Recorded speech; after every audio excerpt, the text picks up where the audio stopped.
क्या तुमने कभी सोचा है अगर लूफी के पास डिफरेंट डेविल फ्रूट होता तो स्टोरी कैसे आगे बढ़ती?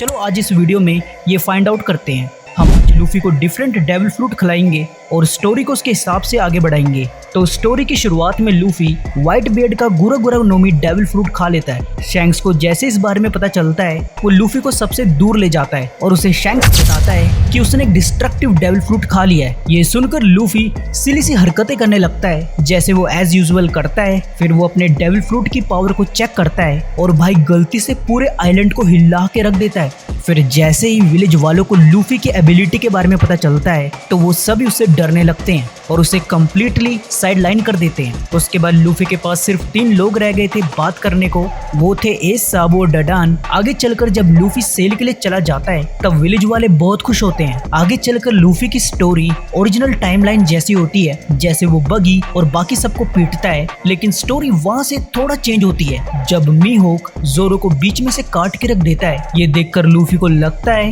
कि जोरो निपट गया है और लूफी गुस्से में आकर उस फाइट में जंप करता है। उसके जंप के इम्पैक्ट से एक खतरनाक शॉक वेव क्रिएट होती है जिस वजह से मीहोक को अपना ब्लेड योरू का यूज करना पड़ता है। फाइट में इनएक्सपीरियंस होने की वजह से लूफी अपनी पावर को कंट्रोल नहीं कर पाता है जिस वजह से बराटी पूरी तरह हो जाती है। ये देखकर सांजी को बहुत गुस्सा आता है और वो लूफी के क्रू को ज्वाइन करने से मना कर देता है क्योंकि सांजी को बराटी को रीबिल्ड करना था। अपनी इस हरकत से लूफी काफी शर्मिंदा होता है और वो सांजी से प्रॉमिस करता है कि वो एक दिन अपनी गलती को ठीक करेगा। ये बोलकर वो अपने आगे के सफर की तरफ निकल पड़ता है। अब अलाबास्टा तक जाने की स्टोरी सेम होती है, लेकिन अलाबास्टा तक पहुंचने के बाद स्टोरी में काफी चेंज आता है। अब तुम सोच रहे होगे लूफी के पास गुरा गुरा नोमी है तो वो इजिली क्रोकोडाइल को हरा देगा, लेकिन ऐसा बिल्कुल नहीं होता है क्योंकि लूफी को इस पॉइंट ऑफ टाइम तक हाकी को यूज करना नहीं आता था और इसके साथ ही उसे क्रोकोडाइल की वीकनेस का भी पता नहीं था। तो यहाँ क्रोकोडाइल लूफी को बहुत बुरी तरह से पीटता है। आगे चलकर रोबिन लूफी को रेस्क्यू करती है और उसे क्रोकोडाइल की वीकनेस के बारे में बताती है जो कि वाटर होता है। फिर सेकंड फाइट में लूफी क्रोकोडाइल की ऐसी की तैसी कर देता है। अब आगे चलकर स्टोरी स्काइपिया आर्क की तरफ बढ़ती है।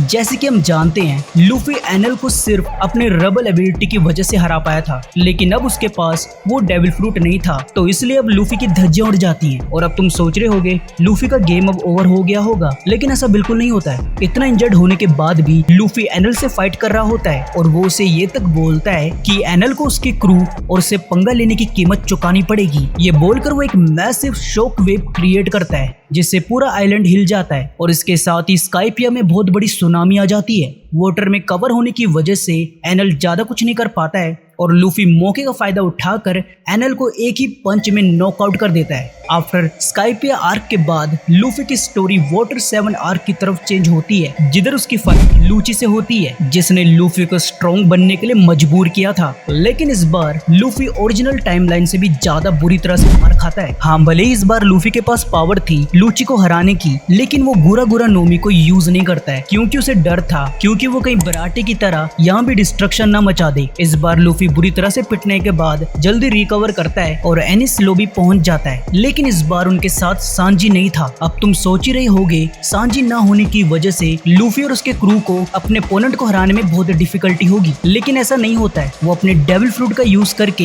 एनिस लोबी के चीथे उड़ा देता है और लूची को भी पेल देता है। इसके साथ ही उसने ओरिजिनल टाइमलाइन से भी ज्यादा मरीन को इंजर्ड किया था। अब ये देखकर वर्ल्ड गवर्नमेंट लूफी को अब बहुत बड़ा खतरा मानने लगी थी जिस वजह से लूफी की बाउंटी 500 मिलियन बैरी हो जाती है। आगे चलकर थ्रिलर बार्क आर्क आ जाता है जिसे लूफी इजिली पास कर लेता है तो इसे हम स्किप करते हैं। आगे चलकर लूफी साबाओडी आर्क पेलिगो पहुंचता है जिधर वो सेलेस्टियल ड्रैगन को पंच मारता है और तब किजारो और कुमा लूफी और उसके क्रू को निपटाने आते हैं। लूफी का डेविल फ्रूट काफी स्ट्रॉन्ग है, लेकिन कुमा तब भी उसके अटैक को रिपेल कर देता है और कुमा सेम ओरिजिनल टाइमलाइन की तरह स्ट्रॉ हेड क्रू को टेलीपोर्ट करता है। पर इसके आगे की स्टोरी चेंज होती है जब लूफी को पता चलता है इस कैप्चर हो चुका है और तब लूफी प्रिजन को ओरिजिनल टाइमलाइन की तरह स्टेप बाय स्टेप क्रॉस नहीं करता है, बल्कि वो अपने डेविल फ्रूट की हेल्प से एक एक करके प्रिजन को डिस्ट्रॉय करता है और लूफी एस के जाने से पहले ही प्रिजन के लास्ट वाले लेवल पे पहुंच जाता है और प्रिजन को ब्रेक करके एस और जिम्बे को आजाद कर देता है। लेकिन इस बार तीनों का सामना होता है मेलन से। अब तुम्हें लग रहा होगा मेलन तीनों की बैंड बजा देगा, लेकिन ऐसा नहीं होता है क्योंकि एस को इस टाइम तीनों हाकी आती थी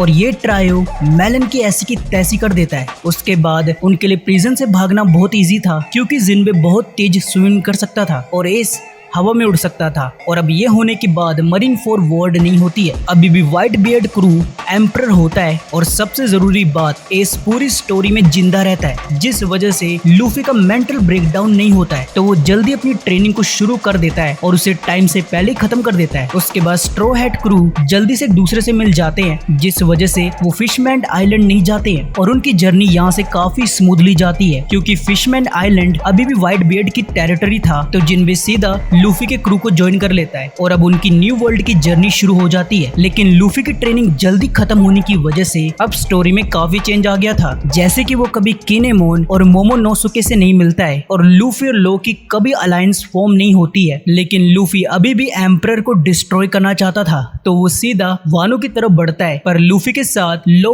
किड और समुराई न होने की वजह से यहाँ फाइट बहुत अलग जाती है। पहली चीज, लूफी का क्रू आउट नंबर था, लेकिन ये भी बहुत बड़ी प्रॉब्लम नहीं थी। दरअसल लूफी ने इस टाइम काटाकुरी से फाइट नहीं की थी, तो इस वजह से उसकी हाकी डेवलप नहीं होती है और अब लूफी के लिए काइडो को हराना नामुमकिन था। इसके साथ लूफी के पास मिन, लो और सांजी नहीं थे, जिस वजह से लूफी का क्रू पूरी तरह से डिस्ट्रॉय हो जाता है और इसके साथ ही यहाँ लूफी का गेम ओवर हो जाता है। देखा जाए तो गुरा गुरा नोमी भी लूफी के पास हुआ तो भी वो काइडो को नहीं हरा पाएगा। और इसके साथ ही हमारी वीडियो का ये फर्स्ट पार्ट खत्म होता है। अगर आपको ये वीडियो पसंद आई हो तो इसे लाइक करना, शेयर करना और सब्सक्राइब करना हमारे चैनल को। तो मिलता हूँ तुम्हें मैं नेक्स्ट वीडियो में, तब तक के लिए बाय बाय।